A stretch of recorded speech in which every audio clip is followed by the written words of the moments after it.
deal with airplane peanuts. That is kind of how it has always been coming, how since comedy has started, people going on the road, having to, tailor to different audiences.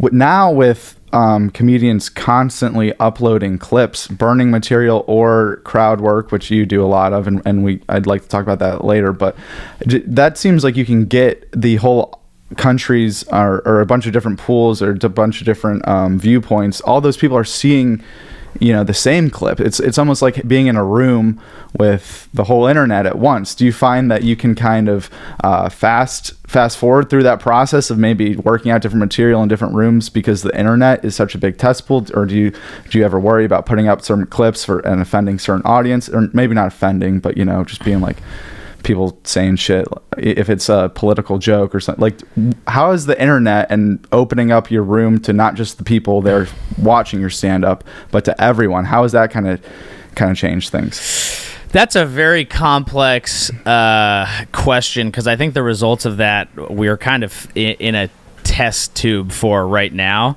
I think where it will probably push comedy is actually the opposite direction, because I think even though you get exposed to more people and you might get a bunch of hate and a bunch of love all in the same thing, and you get to see where people are coming from, I think the internet tends to push people more towards hyper pleasing one specific group. And then, and that's when you really go viral. So, like, I post a lot of crowd work stuff because I am trying, maybe this is still an old school perspective, but I'm trying not to burn a ton of my material. I like crowd work, and those are one-off moments. I'm like, that'll never happen again. Fucking throw it out there. So if you just watch my shit online, you think I'm a crowd work comic. Not the case. It just happens to be what I post. I also have stuff coming. Like, I save my material for I'm doing something on Comedy Central. Like that, all right, now I'll give you my jokes. I'm not just going to go fuck around for that.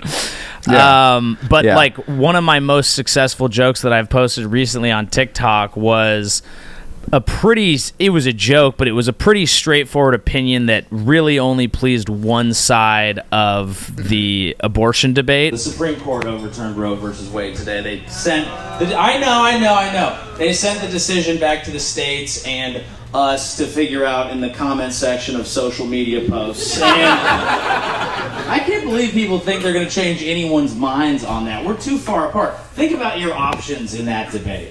Okay, your options in that debate are you either hate women or you want to kill babies. Take your pick, let's figure it out. Huh? You want to meet in the middle there? I'm like, what about someone, I try to see both sides. What about someone like me who both hates women and wants to kill babies? Surely there's room in the debate for a rabid, misogynist baby murderer like myself. And that went super viral because people can argue about it on there, and then it gets more views. So, like, unfortunately, I think that you'd think the internet, you have access to everyone, it'll bring people together, it'll make your comedy have to stand the test of pleasing everyone. For some people, that's true, but I think for a lot of people, they're going to realize that they get most of their love when they stick to one side and please them and incite debates online and watch their views go up while they set fire to the comment section, which is not a good thing, but people respond to strategy. I think that's what's going to happen. That's like how Facebook's whole algorithm was, showing you stuff that you disagree with because you're going to comment more, then you're getting fights and the comments will drive up the algorithm.